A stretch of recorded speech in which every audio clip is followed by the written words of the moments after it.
내 목자시니 내가 부족함이 없으리로다. 그렇게 고백을 해요. 그래서 하나님이 나의 하나님이시고, 하나님이 나의 주인이시고, 하나님이 나의 왕이시고, 나의 목자시고, 그래서 하나님이 내 인생을 다 이끄신다고 하는 이 믿음을 다윗은 가지고 있었습니다.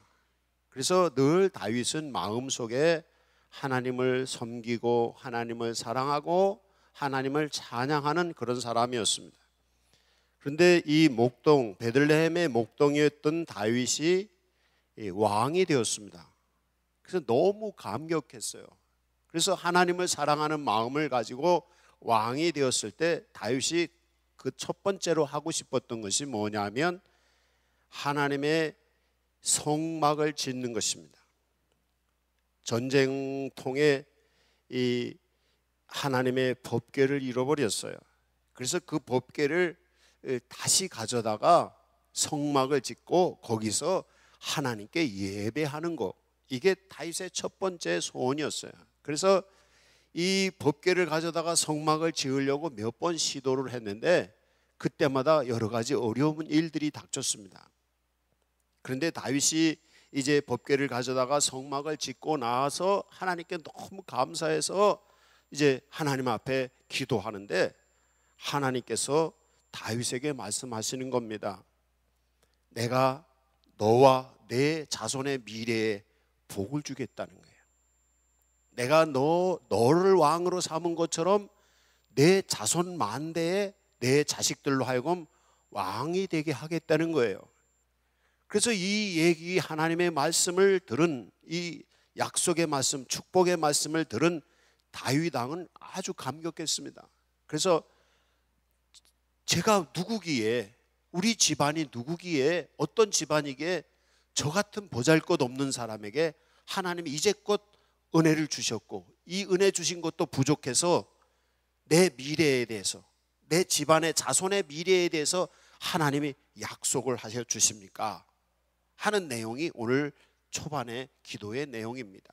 그래서 이제껏 나를 왕이 되게 하셨는데 앞으로도 나뿐 아니라 내 미래뿐 아니라 내 자손들의 미래에도 하나님이 약속을 주셨어요. 그래서 이 하나님의 약속에 대해서 다윗은 굉장히 감격해 있습니다. 근데 이 약속이 뭐냐 하면 말씀이에요. 그래서 이제 다윗이 이 앞에까지는 그저 하나님을 사랑하고 하나님을 나의 하나님으로 모시고 하나님만 의지하고 이뤄가는 믿음이었어요. 그런데 하나님이 다윗에게 약속의 말씀을 주신 후부터는 이때부터 다윗의 믿음은 무슨 믿음이냐면 말씀의 믿음이 되었어요. 어떤 말씀이냐면 내가 나를 잘 섬기고 이제껏 섬긴 것처럼 날 잘 섬기고 하나님의 말씀, 약속의 말씀을 믿고 그 말씀대로 산다면 내 미래를 뿐 아니라 너의 자식들의 자식들, 자자손손에게 이 왕위를 물려줄 것이고 그 나라는 부강할 것이고 온 민족 위에 뛰어난 민족이 되게 할 거라고 하는 이 약속의 말씀을 주신 거예요. 그래서 이 말씀을 간직했어요. 그리고 이 말씀을 간직하고 하나님의 말씀대로 다윗은 살기로 작정을 하고 그 말씀대로 살았어요. 그게 이제 그 각오를 하는 내용이 오늘의 다윗의 기도의 내용입니다. 여러분들도 다윗과 같이 하나님의 약속의 말씀을 굳건히 붙잡으시기 바랍니다. 말씀, 하나님의 약속하신 말씀을 따라서 그 말씀대로 믿고 갈 때에 그때 하나님의 역사가 일어나요. 근데 이제 이게 뭔가 하면 이 의미를 말씀을 드린다면 이런 거예요. 사람들이 사는 방식, 어떻게 살까? 사는 방식, 어떻게 살까? 이 어떻게 살까라는 것은 지혜입니다. 삶의 지혜입니다. 많은 분들이 어떤 상황이 부딪혔을 때 어떻게 결정을 해야 될지 모르는 분들이 너무 많아요. 어떤 일이 벌어졌어. 그럼 이거 어떻게 해야지? 지혜가 있는 사람은 그 상황을 착 해결해서 나갑니다. 근데 지혜가 없는 사람은 어떤 상황이 부딪히면 어떻게 해야 될지 모르는 분, 어떤 상황이 부딪혔는데 그 상황을 잘못 판단해서 지혜롭지 못하게 판단해서 더 나쁜 상황으로 몰고 가는 경우가 있어요. 그래서 인생에 실패하는 거거든요. 그래서 여기 다윗은 말하기를 사람의 법인이다 라는 얘기가 이 말씀에 있어요. 이게 뭐냐면 하나님이 나에게 약속하시고 하나님이 말씀하시는 것은 사람의 법입니다. 이 법이라는 것은 사람이 사는 방법입니다. 다른 말로 하면 삶의 지혜입니다. 그렇게 우리는 이해할 수 있습니다. 그래서 다윗은 하나님은 나의 하나님이시고 나는 하나님의 백성으로 만들어 주셨고, 그리고 하나님은 나에게 약속하셨는데 그 약속하신 말씀을 가지고 믿고 말씀대로 살아가면 이건 내 인생의 법이다. 할렐루야. 성경 말씀이 여러분의 인생의 법이 되시기 바랍니다. 그러면 어떤 상황이 부딪혔을 때 성경 말씀에 의해서 그 문제를 풀어가는 거예요. 거기 인생의 길이 있는 거예요. 거기 인생의 지혜가 담겨져 있는 거예요. 근데 상황이 부딪혀 있는데 하나님의 성경 말씀이, 약속의 말씀이 없어요. 말씀이 없어요. 그리고 어떻게 해야 될지 모르는 거예요. 아니면 지나가는 사람에게 들은 얘기 가지고 그냥 어떻게 하는 거예요. 잘못될 수 있는 거예요. 아니면 친구들과 살면서 뭐 어릴 때 이 어른들에게 들은 얘기, 잘못된 정보 이런 걸 가지고 판단을 했을 때 잘못된 인생을 사는 거예요. 많은 분들이 인생에 어려움을 당하는 이유는 바로 이 말씀이 없어서 그런 것입니다. 삶의 지혜가 없어서 그런 거예요. 그래서 텔레비전에서 나오는 얘기 가지고 그거를 가지고 사는 거예요. 어떤 사람들은 인터넷에서 본 얘기를 가지고 그거 가지고 사는 거예요. 사는 방식이 그렇게 되다 보니까 잘못된 길로 자꾸 가는 거예요. 그러나 참 하나님이 되시고 참 진리가 되시는 하나님의 말씀이 내 인생의 지표가 된다면 그 말씀을 가지고 살아가는 거예요. 이게 뭐냐면 어떤 정신을 갖느냐, 어떤 사상을 갖느냐, 어떤 신앙을 갖느냐, 어떤 철학, 삶의 철학을, 지혜를 갖느냐 하는 것입니다. 이게 굉장히 인생을 가늠하는, 인생의 앞날을 가늠하는 중요한 지표가 되는 것입니다. 여러분은 말씀의 사람이 되시기 바랍니다. 여러분이 말씀의 사람이 될 때, 하나님의 말씀의 사람이 될 때 그 말씀이 여러분의 인생을 만들어가는 거예요. 이 말씀을 알지 못하면, 교회를 다니면서도 말씀을 알지 못하는 분들은 그냥 어떻게 해야 될 줄 모르는 거예요. 그러나 성경 말씀을 하나님의 약속의 말씀으로 믿고 말씀을 믿고 가는 사람들은 어떤 문제가 부딪히든지 아니면 이 말씀을 통해서 자기의 미래가 보이는 거예요. 다윗은요, 하나님의 이 약속의 말씀을 통해서 자기의 미래만 볼 뿐 아니라 자기 자손들의 미래도 보았습니다. 어떻습니까? 여러분 자녀들의 미래를 보았습니까? 여러분 손자들의 미래를 보고 계십니까? 하나님의 말씀을 받으시기 바랍니다. 그래서 말씀을 가지고 살아갈 때, 그래서 다윗은 자기 자녀들에게 말씀을 가르쳤습니다. 다른 것보다 말씀을 가르쳤어요. 그래서 말씀의 지표를 가지고 말씀으로 미래를 열어갔던 것입니다. 그래서 오늘 성경에 이제 보면은 마지막 절에 29절에 종의 집에 복을 주사 주 앞에 영원히 있게 하옵소서. 말씀으로 주 여호와께서 말씀하셨사오니 주의 종의 집이 영원히 복받게 하옵소서. 이 주님, 근데 이 말씀은 하나님이 비전을 주시고 우리의 삶의 방법인 동시에 이 말씀을 통해서 하나님의 백성이 됩니다. 내가 하나님의 사람, 하나님의 백성이 될 때 무엇을 통해서 하나님의 백성이 되느냐? 하나님의 이 말씀을 믿을 때 하나님의 백성이 됩니다. 예수 안 믿는 사람이 하나님의 백성이 되려면 어떻게 되면 하나님의 말씀을 믿으면 그때 하나님의 백성이 되는 거예요. 하나님은 나 구원받았나 안 받았나? 나 하나님의 백성인가 아닌가? 나 천국 가나 못 가나? 이 망설이시는 분들, 잘 모르시고 확신이 없는 분들은 하나님이 약속하신 말씀을 믿지 않으셨다는 사실입니다. 설교를 믿지 않고 성경 말씀을 믿지 않은 것이에요. 그래서 하나님의 백성이 되고 구원받은 천국의 백성이 되는 것은 하나님이 말씀하시는 약속의 말씀을 믿을 때 그때 하나님의 백성이 돼요. 여러분이 예수 그리스도의 말씀을 믿으시기 바랍니다. 말씀을 믿으셔야 돼요. 그리고 믿음을 통해서 그 말씀을 간직하고 말씀으로 살아가실 때 그때 하나님이 역사를 하셔요. 지난 거의 3주간 동안 17박 18일 동안 미국, 캐나다 여행을 했어요. 이 여행의 목적은 미국을 세운 청교도들의 역사 유적지, 그리고 그들의 신앙, 그리고 또 미국이 신앙적으로 흔들릴 때마다 부흥운동이 일어났는데 그 부흥운동이 일어났던 그 장소들, 그 인물들, 이런 것을 제가 한 2년 전부터 책을 가지고 공부를 해왔는데 그것을 직접 한번 가보고 현장을 보면서 책으로 읽었던 것과 현장하고 어떤 것인지 확인해 보고 싶었고 또 다시 한번 정리해 보고 싶었던 것이에요. 그러면서 그것과 연결된 것이 뭐냐면 미국의 1차, 2차의 그 부흥운동이 일어났는데 2차 부흥운동이 일어나서 그 부흥운동에 은혜를 받은 사람들이, 젊은 사람들이 은혜 받고 한국으로 선교사로 왔습니다. 그래서 한국에 기독교가 처음 오게 되었어요. 그러니까 결국에 미국의 청교도들이 미국을 세우고 미국이 위기가 부딪혔을 때, 정신적인 위기가 부딪혔을 때마다 부흥운동이 일어났고 그 부흥운동이 일어나는 와중에 두 번째 부흥운동 때 은혜 받은 젊은이들이 세계 선교를 해야 되겠다 하면서 그때 온 세계로 나가서 선교사로 가는데 그때 한국으로 선교사들이 많이 왔어요. 그 사람들이 한국 교회의 기초를 놓았어요.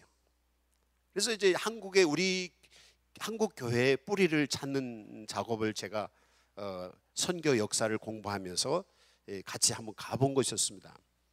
이제 오후 예배에 몇 주에 걸쳐서 제가 영상 준비해 온 것과 함께 이렇게 같이 나누려고 하는데 오늘은 간단히 이제 말씀을 드리고 싶어요. 그게 뭐냐면 제가 여행을 하면서 느낀 것이, 또 여지껏 몇 년 동안 공부해 하면서 느낀 것이 뭐냐면 말씀이에요. 말씀. 그러니까 청교도들이 미국으로, 영국에 살다가 미국으로 건너가는데 왜 갔냐면 신앙 지키기 위해서. 신앙에, 영국에 사는데 말씀대로 신앙생활 하려고 하니까 자꾸 장애가 있는 거예요. 영국 국교회는 세속적인 교회였어요. 그 신앙생활 하는데 세속적으로, 세상적으로 막 사는 거예요. 근데 말씀대로 살으려고 하니까 자꾸 장애가 있는 거예요. 그래서 이 말씀대로 살고 싶은 사람들이 신앙의 자유, 말씀대로 살고 싶은 신앙의 자유, 이거를 갖고 싶다고 해서 간 곳이 미국입니다. 그래서 그 사람들이 가서 터를 닫고 우리가 말씀대로 사는 자유로운 신앙을 가지고 살겠다고 하니까 세계에서 그 미국 대륙에 빈 인디언들만 살고 있고 인구도 많지 않던 대륙에 이 청교도들이 우리는 신앙으로 살겠다고 하는, 이런 말씀으로 살겠다고 하는 사람들이 있으니까 그 사람들의 얘기를 듣고 유럽 각지로부터, 유럽에 있는 모든 나라들로부터 미국으로 사람들이 몰려와요. 이게 이제 미국의 시작이에요. 그러니까 그건 뭐냐, 말씀대로 살겠다고 하는 거예요, 이 청교도들이. 그래서 말씀대로 살겠다고 하면서 말씀을 가르쳐요. 그래서 미국이 독립을 할 때, 독립이 초기의 식민지 시대 때 처음 만들어진 그 제임스 타운이라든지 윌리엄스버그라든지 아니면 플리머스라든지 이런 데를 가봤어요. 그런데 가봤을 때 거기서 그들이 시작했던 게 뭐냐면 신앙이에요. 믿음이에요. 그리고 초기에 미국을 독립운동을 이끌었던 워싱턴 장군이라든지 토마스 제퍼슨이라든지 이런 사람들, 벤자민 프랭클이라든지 이런 모든 사람들이 다 신앙인이었고 교회에서 그들을 가르쳤어요. 그래서 1700년대에 이 버지니아에 가면은 이 윌리엄스 버그라는, 우리로 말하면 청학동 같이, 민속촌 같이 1700년대 마을이 그대로 있어요. 총독부가 있고. 근데 거기에 교회가 있는데 그 교회 토마스 제퍼슨이 다니던, 어릴 때 거기 다니던 교회고, 옛날에는 중고등학교가 없어요. 그러니까 그 아버지가 돈을 많이 번 부자였어요. 그래서 유학을 보냈는데 이 윌리엄스버그로 유학을 보냈어요. 근데 거기 그 교회에 훌륭한 선생님이 있었어요. 그래서 교회에서 교회 선생님들이 학생들에게 초등학교, 중학교, 고등학교 과정을 공부를 가르친 거예요. 그리고 이제 대학을 보낸 것이죠. 근데 거기서 그가 공부를 하고서 나중에는 미국 독립선언서를 초안을 작성하고 미국 헌법을 초안을 작성하고 나중에 3대 대통령이 돼요, 미국에. 근데 그 모든 미국을 독립을 하고 미국 기초를 놓은 사람들이 뭐냐면 신앙이에요. 근데 무슨 신앙이냐면 말씀의 신앙이에요. 말씀의 신앙. 그러니까 제가 이제 미국을 가서 보면서 우리하고 다른 게 너무 많아요. 비행기 하루 타고 나머지 17일 동안은 차를 렌트를 해가지고 3시간 갔는데 렌트를 해가지고 계속 17일 동안 차를 타고서 이제 주소 구글 지도 찾아가지고 이 지도로 찾아다녔어요. 주소를 찾고 뭐 검색을 하고 사람들한테 물어보고 해서 집을 찾아다녔는데 그런 과정 속에서 미국의 방식, 사는 방식이 우리하고 다른 거예요. 그 다른 게 뭐냐면 우리나라 사람들은 법을 잘 안 지키잖아요. 저도 한국 사람이기 때문에 나름대로는 목사이기 때문에 법을 잘 지킨다고 생각을 하는데 미국 가보니까 나도 법을 잘 안 지키는 사람이더라고. 미국 캐나다를 운전하면서 내가 느낀 게 뭐냐면 꼼수를 부리면 안 돼. 아주 꼼수 부리다가 얼마나 고생을 한지 몰라요. 그래서 매일 아침마다 세 식구가 차 출발하면서 오늘 꼼수 부리지 마, 잔머리 굴리지 말자 하는데 자꾸 한국식으로 뭐 운전하다 뭐 잔머리 굴리잖아요. 근데 그 나라들은 법이 확실하고 규칙이 있어가지고 그 규칙을 어기면은 어떻게 갈 수가 없어요.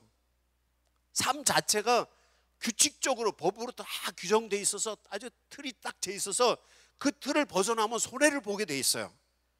운전하는 것뿐 아니라 뭐 가서 무슨 뭐 주유소에서 기름을 넣는 거라든지 뭐 가서 무슨 물건을 사는 거라든지 뭐 사람들이 이 하는 게 너무 규칙적이에요. 이제 제가 거기서 발견하는 게 오늘 성경 말씀과 연결되는 것인데 그게 뭐냐면 말씀이에요. 그들은 말씀대로 살으려고 한 거예요. 말씀대로. 그래서 캐나다에 저희 처제가 사는데 갔는데 먼저 우리가 렌트한다니까 운전하는 법을 가르쳐 주더라고. 또 미국에 가서 같이 저희 목회할 때 구미에서 목회할 때 저희 교회 청년이었던 분이 사모님으로 계시고 저하고 같이 공부했던 그 목사님이 거기 가 계신데 그분이 미국 방식을 가르쳐 주는 거예요. 근데 우리 방식하고 너무 다른 거예요. 거긴 규칙을 잘 지켜야지 규칙을 안 지키면 손해를 봐요. 그렇게 돼 있어요. 그러니까 규칙대로 해야 되는 거예요. 근데 잔머리를 굴리고 꾀를 쓰다가 우리는 다 그렇잖아요. 한국 사람들은. 그래도 손해를 자꾸 보는 거예요. 그런데 그러면서도 그러면서도 또 여분 예외가 있어요. 그걸 이제 얘기할 때 오늘 성경 말씀에서는 다윗은 하나님이 나에게 약속하셔서 그 법 하나님의 말씀을 내가지고 말씀대로 사는 거예요. 미국 사람들이 청교도들이 와서 말씀대로 사는 거예요. 그리고 말씀대로 살지 못할 때 이 대부흥 운동을 일으키고 신앙의 부흥 운동을 일으켰던 사람들이 이 신앙의 부흥 운동을 일어날 때마다 어떻게 해서 신앙의 부흥 운동이 일어나냐면 성경 말씀대로 기도하고 말씀대로 신앙생활하는 사람들에게 성령이 나타나요. 조나단 에드워드의 1차 성령 대부흥 운동이라든지 조지 필드가 영국에 가서 또 에지벌리가 또 영국에서 미국에 가가지고 부흥을 한다. 이때 말씀을 가르칠 때 말씀을 믿고 은혜 받는 사람들이 변화가 일어나요. 그러니까 미국이 잘못된 쪽으로 막 가려고 할 때 설교자들이 가서 부흥 운동을 할 때 그때 그 사람들은 말씀을 가르쳐요. 그럼 듣는 사람들이 말씀대로 살아요. 그때 하나님의 역사가 나타나요. 그리고 2차 대부흥운동 때도 무디 부흥운동일 때도 그들이 말씀을 설교할 때 말씀을 믿는 사람들이 수많은 사람들이 기록에 의하면 거의 그 사람들이 활동할 당시에 한 200만 명 정도가 예수를 믿었다는 거예요. 신앙을 버렸던 사람들이 무디 한 사람 아니면 조지 히필드 한 사람, 이런 사람 한 사람에 의해서 200만 명이 예수를 믿었다는 거예요. 그때 당시. 그게 뭐냐면 잘못된 길로 가다가 말씀을 믿고 내가 바로 살아야지. 그게 뭐냐면 규칙을 지키는 거예요. 규칙을 지키는 거예요. 이게 미국의 틀이고 캐나다의 틀이더라고 보니까. 근데 우리하고 다른 게 그거예요. 우리나라 사람들은 정신이 없어요. 나라를 만들어가는 기본 정신이 없어요. 우리가 어떤 기준에서 우리 국민들이 살아가요? 그 다 잘 먹고 잘 살고 이것만 우리가 추구하잖아요. 지금 교회에서도 내가 복 더 많이 받고 나만 잘 먹고 잘 살고 나만 더 하면 되는 것이잖아요. 이게 잘못된 거예요. 기독교의 정신은 그게 아니에요.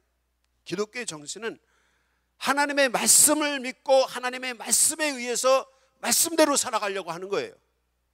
근데 그 말씀대로 살아가면 어떻게? 그게 약속이고 삶의 방법이고 하나님의 축복이에요. 그게 말씀대로. 그게 미국이 미국 되게 하는 힘이 그거예요. 제가 발견한 것이. 그러니까 미국에 대해서 뭐 다른 나쁜 점도 많이 있지만은, 그러나 기독교적인 신앙을 가지고 그들이 나라의 기초를 놓았고 그걸 가지고 말씀으로 살아가려고 한다는 거예요. 물론 제가 가서 봤을 때 미국의 나쁜 점도 많이 봤어요.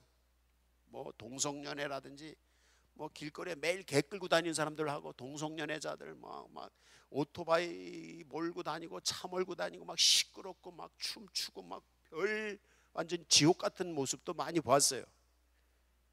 그런데 그 사람들이 나라의 중심이 되질 않아요.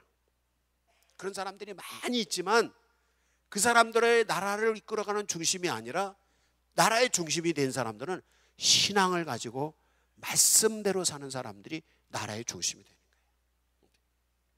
그게 나라가 질서를 잡아가는 힘이에요. 아마 우리나라도 점점 이제 민주화가 돼가고 또 젊은 사람들이 지식을 많이 가지고 있으면서 그런 질서는 잡혀가고 있지만, 그러나 지식은 많지만 우리나라 사람들에게 빠져 있는 게 있어요. 그게 뭐냐면 하나님의 말씀이 없어요.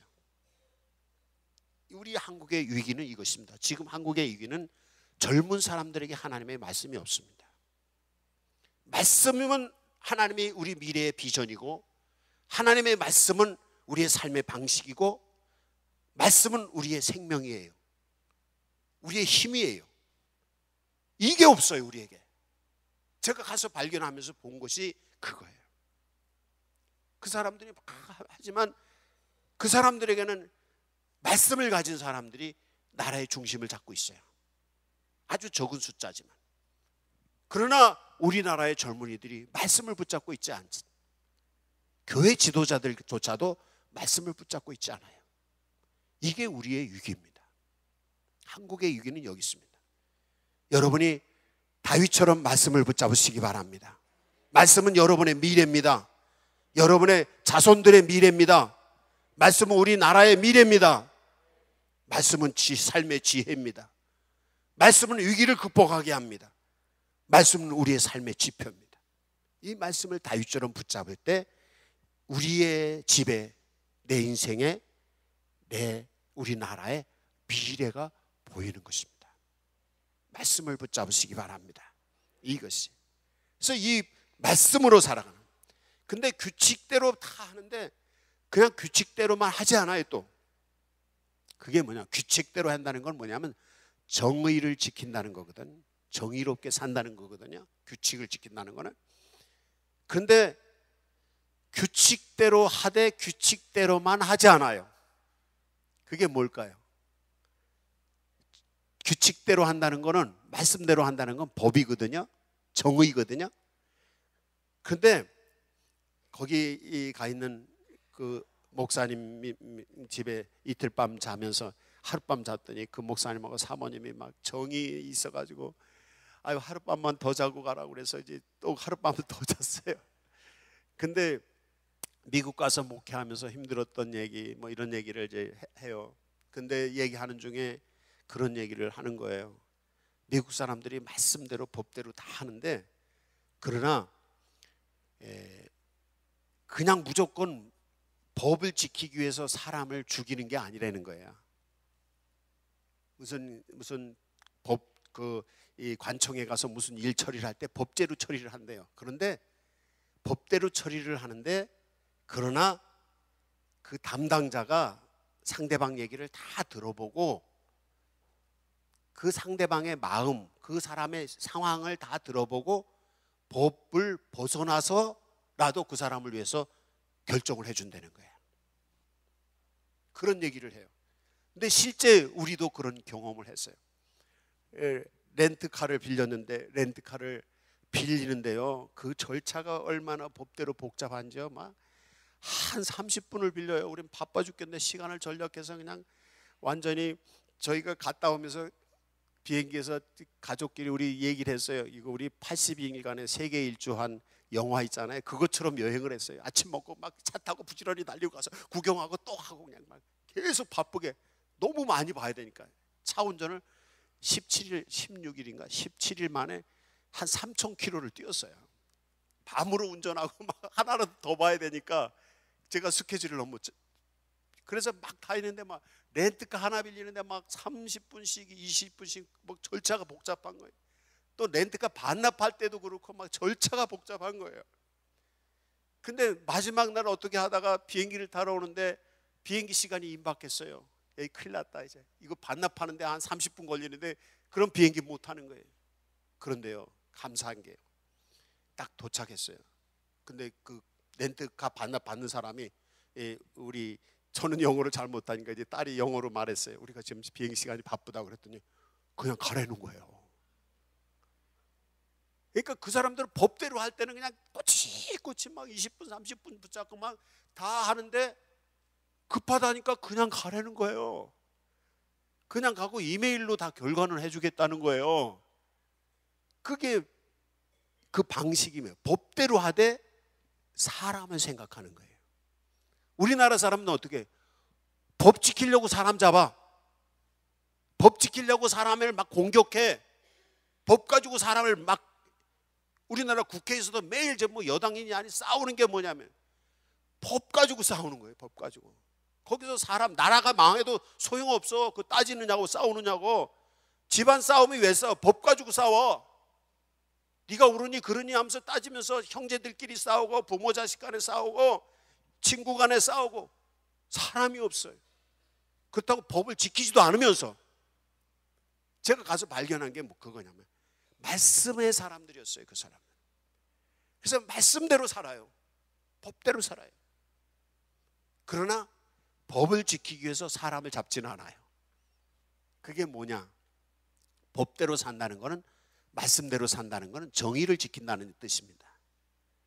그러나 정말 법을 어기면서라도 사람을 위할 수 있는 거, 그게 뭐냐면 사랑입니다. 사랑. 그러니까 하나님의 말씀은 사랑이에요. 다윗에게 너가 이 말씀대로 살면 내 자손들은 부하게 될 거라. 이건 하나님의 사랑에서 나오는 건 얘기예요. 그러니까 그 하나님의 사랑을 생각하면서 법대로 사는 거예요. 말씀대로. 그랬더니 다윗에게 복을 주신 거예요. 청교도들이 하나님의 말씀대로 살려고 사는데, 그게 뭐냐면 하나님의 사랑의 은혜를 기억하면서 하나님의 말씀을 법대로 살아가는 거예요. 그렇지만 그 법 안에는 사람을 사랑하는 마음이 담겨 있는 거예요. 지금 우리 대한민국이 민주화가 되고 뭐 세계 무슨 어떻고 저쩌고 다 하는데, 대한민국의 가장 취약점이 뭐냐면 이게 없는 거예요. 법이 없어요. 그리고 법을 지키려고도 하지 않고 정의가 이루어지지 않는 것이고, 그 다음에 또 사랑이 없어요. 법을 지키려고 다 하다 보면 법에 안 걸리는 사람이 하나도 없어요. 성경 말씀대로 살려고 하면 성경의 말씀에 안 걸리는 사람이 하나도 없어요. 근데 하나님의 사랑의 은혜가 있으면 요게 되는 거예요. 사람을 생각해. 미국 가서 운전하는데 불편한 게 있어요. 우리는 보통 우회전을 할 때 무슨 불일 때 우회전을 해요? 앞에 빨간 불일 때 이렇게 우회전 하잖아요. 그죠? 근데 미국, 캐나다는 파란 불일 때 우회전을 하는 거예요. 근데 꼭 파란 불에 우회전을 하면 사람도 건너가. 사람이 건너가는데 차도 우회전을 하라는 거예요. 이게 가능해요? 가능하지 않아요? 우리나라 안 그렇잖아요. 사람 우회전할 때는 사람들이 가니까 가면 안 되잖아요. 근데 거기는 사람들이 가는 불이 들어와서 사람들이 건너가는 불이 들어왔는데 우회전을 하는 거예요. 막 어떻게 해야 될지 모르겠어요. 근데 그 목사님이 가르쳐 주더라고요. 뭐냐면 사람이 우선이래요. 사람이 우선. 그러니까 길을 가다가도 무조건 일단 정지해요. 사람이 없어도 서야 돼. 서지 않으면 문제가 돼. 그리고 사람이 건너가는 불이 들어와서도 사람이 없으면 또 갈 수 있어. 그러니까 항상 사람을 먼저 생각하는 거야. 아무리 법이 있고 해도 사람이 먼저야. 사람이. 그러니까 불이 들어와서 사람이 지나가는 불이 들어왔는데 우회전하라는데 가서 차가 지키고서 사람을 다 확인하고 가. 그리고 지나가는 사람들도 내가 운전을 하고 가잖아요. 그럼 지나가는 사람이 나를 딱 쳐다봐요. 그리고 확인을 해요. 나 쓸 거냐? 갈 거냐? 그리고 차를 나보고 먼저 가라 그러면 가라고 손짓을 해줘요. 그럼 내가 가면 돼. 근데 어떤 사람은 내가 딱 서 있어. 그러면 이렇게 고맙다고 눈짓을 딱 해요. 그럼 내가 딱 서 있어. 그럼 가. 이게 확인이 정확한 거예요. 그래서 법을 정확하게 지키면서도 정의를 지키면서도 뭐가 있느냐면 사랑을 베푸는 거예요. 사랑.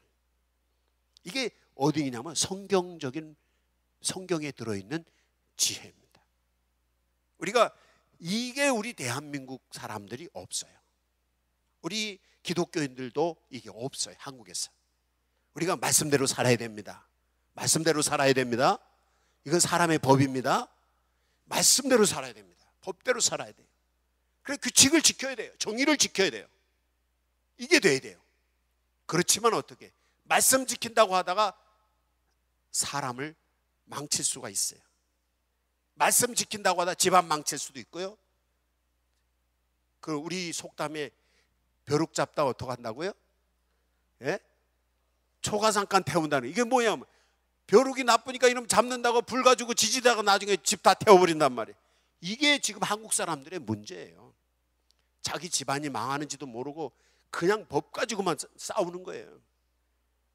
그 형제 간에 다 망치고 이웃 간에 다 망치고 법 가지고 싸우니까 자기 자신 망쳐요. 죄책감에 시달리고 나라도 망쳐요.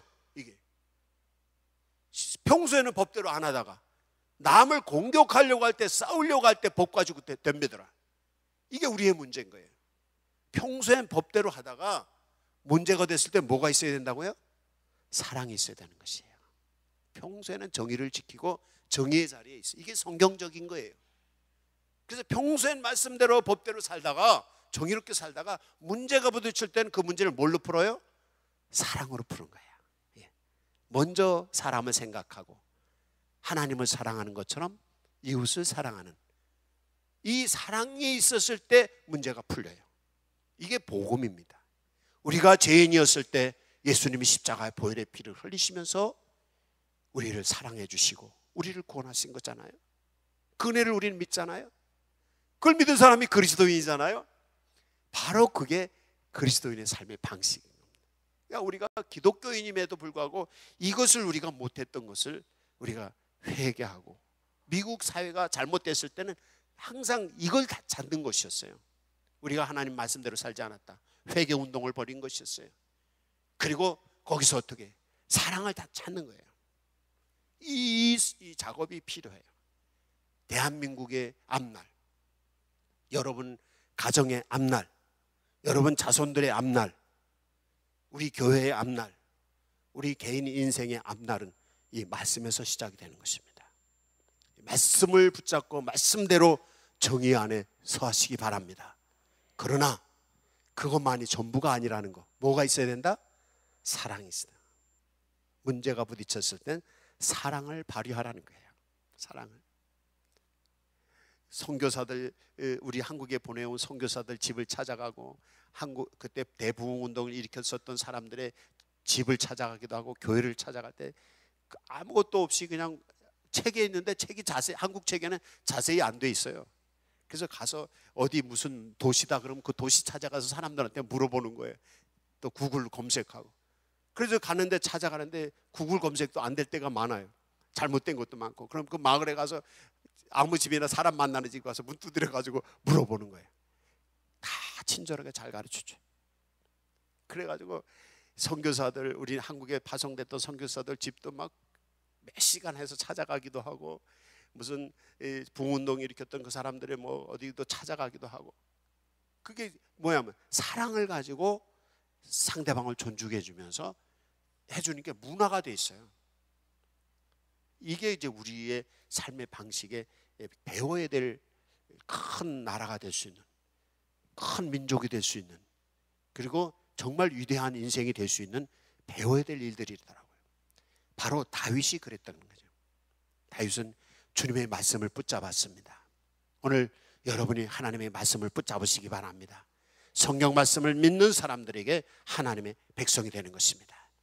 성경 말씀은 믿는 사람들에게 삶의 방식이, 지혜가 나오는 것입니다. 성경 말씀이 우리의 미래를 보여주는 것입니다. 이 믿음을 가지고 여러분이 사신다면 여러분의 인생은 새로운 인생으로 열려질 것입니다. 이 시간 우리 각자 말씀의 응답의 기도를 하시기 바랍니다.